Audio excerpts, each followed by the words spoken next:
সোনার বাংলা 24/7-এ আপনাদের সকলকে স্বাগত জানাই। আমরাই সংখ্যাগুরু হব, ফিরাদের মন্তব্যে বেজায় চটলেন মমতা, ব্যাকফুটে ববি। সম্প্রতি রাজ্যের পুরমন্ত্রী তথা কলকাতা পুরসভার মেয়র ফিরহাদ হাকিমের একটি মন্তব্য ঘিরে বিস্তর বিতর্ক তৈরি হয়েছে। ববি বলেছিলেন, সর্বশক্তিমানের কৃপা থাকলে একদিন আমরা সংখ্যালঘু থেকে সংখ্যাগুরু হবই। ইতিমধ্যেই এই নিয়ে রাজ্য রাজনৈতিক মহলে জলঘোলা শুরু হয়েছে। বিরোধীরা মেরুকরণের অভিযোগে সরব, তবে তৃণমূল শিবির কি ভাবছে? সম্প্রতি এক সংগঠনের ডাকে শিক্ষা সম্মেলনে গিয়ে ববি বলেন, বাংলায় আমরা 33%, তবে সম্পূর্ণ ভারতে মাত্র 17%। তবে আমরা নিজেদের সংখ্যালঘু ভাবি না, আমরা ভাবি আমাদের উপর যদি সর্বশক্তিমানের কৃপা থাকে তাহলে একদিন আমরা সংখ্যাগুরু হবই। সর্বশক্তিমানের এই ইচ্ছা তথা নির্দেশকে আমরা তাকত হিসেবে হাসিল করতে পারব।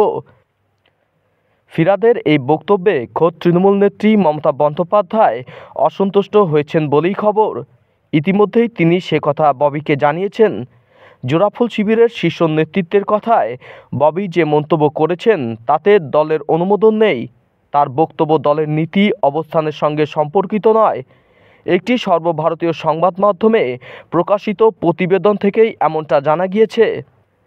এদিকে এই মন্তব্য ঘিরে বিতর্ক দেখা দিতেই রাজ্যের পুরমন্ত্রী বলেন, আমি একজন ভারতীয় ও ধর্মনিরপেক্ষ মানুষ, মৃত্যুর দিন অবধি আমি ধর্মনিরপেক্ষই থাকব। তবে তৃণমূলের অন্দর থেকে এই নিয়ে নানান প্রতিক্রিয়া আসতে শুরু করেছে। ডেবরার তৃণমূল বিধায়ক হুমায়ুন কবির সমাজ মাধ্যমে মন্তব্য করেছেন, জিন্দেগি লম্বি নেহি, বাড়ি হোনি চাইয়ে। হুজুর হাকিমজি সংখ্যায় নয় গুণমান চায়।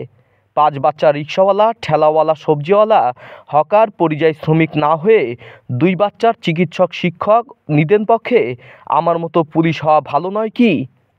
তৃণমূলের আরেক হুমায়ুন কবির তথা ভরতপুরের জোড়াফুল বিধায়ক আবার বলেন, হাকিম সাহেবের বক্তব্য শুনেছি, এসব বলার আগে ভেবেচিন্তে বলা উচিত।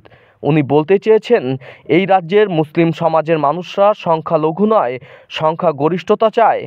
ওকে আমি কোরআন পড়তে বলবো। সম্পূর্ণ বিশ্বকে আল্লাহ সৃষ্টি করেছেন।